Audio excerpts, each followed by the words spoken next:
अस्सलाम वालेकुम viewers, channel चस्का एंड शशका में खुश आमदीद। हमारी रेसिपीज़ को फॉलो करें, चस्के लेके खाएं और शशका कराएं। अगर अब तक आपने हमारा चैनल सब्सक्राइब नहीं किया तो सब्सक्राइब करें और बेल आइकन को प्रेस कर दें। तो चलिए चलते हैं रेसिपी की तरफ। तो फ्रेंड्स, आज हम बनाने जा रहे हैं इंतहाई खुशबूदार मज़ेदार ठंडी मीठी खीर। ये खीर आपको बाज़ार की हर तरह की खीर भुला देगी। वीडियो को पूरा देखें और तमाम स्टेप्स को फॉलो करें। सबसे पहले पौना कप ले लें कच्ची बासमती चावलों का। मैंने टोटा चावल लिए हैं, अगर साबुत हैं तो साबुत ले लें, कोई बात नहीं। उन्हें धो के साफ़ सुथरा कर लें और 1 घंटे के लिए भिगो दें। 1 घंटे के बाद वो सारा पानी निकाल दें और 1/4 कप पानी डालकर इसे ब्लेंड कर लें।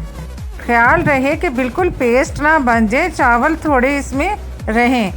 अब एक देगची लें और इसमें 2 लीटर दूध के डाल दें। मैंने नूरपुर का दूध लिया है, मैं इसमें 2 लीटर डाल दूंगी। आप किसी भी तरह का दूध ले सकते हैं, गाय का, भैंस का, लेकिन अगर दूध पतला है तो बेशक 2.5 लीटर ले लें। ये बहुत गाढ़ा दूध होता है, इसलिए मैंने 2 ही पैकेट लिए हैं। मैं इसको जब पकाऊंगी तो दरमियान में चेक करती रहूँगी। अगर मुझे थोड़ी बहुत कमी बेशी लगेगी तो मैं इसमें थोड़ा बहुत दूध और शामिल कर दूँगी। अदरवाइज़ पौने कप चावलों के साथ 2 लीटर दूध बहुत काफ़ी है। अब पिसे हुए चावल बहुत अच्छी तरह से साफ़ करके इसमें डाल दें। सारे अच्छी तरह से डाल दें। इसमें थोड़ा सा दूध डाल के इसको हिला के जग को जब आप डालेंगे तो सारे चावल निकल आएंगे। मैंने 2-4 दफ़ा दूध ब्लेंडर वाले जग में डाल के उसको हिला के अच्छी तरह से साफ़ कर लिया ताकि सारे चावल दूध में शामिल हो जाएं। अब इस देगची को मीडियम फ्लेम पे रख दें। अब आपने इस चावलों और दूध के आमेज़े को हिलाते जाना है, रुकना नहीं है। मीडियम फ्लेम पे इसको हिलाते जाएं उस वक़्त तक जब तक कि बॉयल ना आ जाए।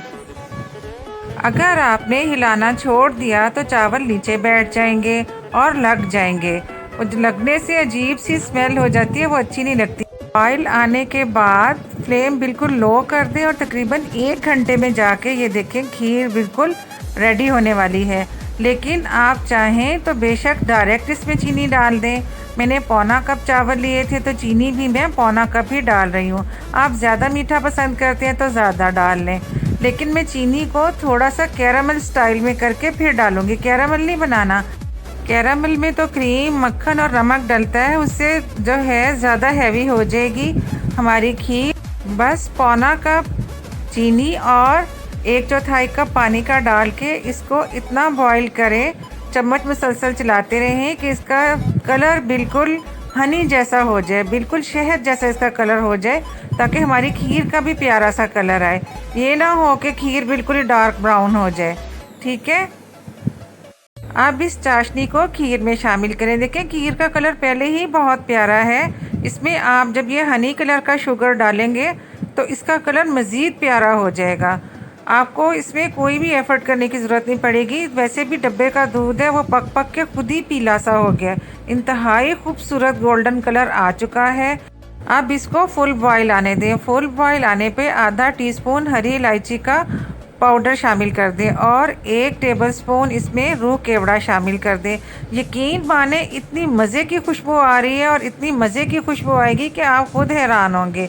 इसके अलावा इसमें पिस्ता और बादाम जो है वो डाल दें। ये जितना ज़्यादा आप पसंद करते हैं उतने ज़्यादा डाल सकते हैं। मैंने तकरीबन 2-2 टेबलस्पून डाले हैं इसके। अब ये देखें पूरा बॉयल इसमें आ गया है। आपकी खीर रेडी है। चूल्हा बंद करें, इसको पंखे के नीचे रखें और इस तरह से घुमा के हिला के इसको अच्छी तरह से ठंडा कर लें, नहीं तो ये ऊपर बहुत मोटी सिकरी आ जाएगी और वो अच्छी नहीं लगती सूखी हुई खीर।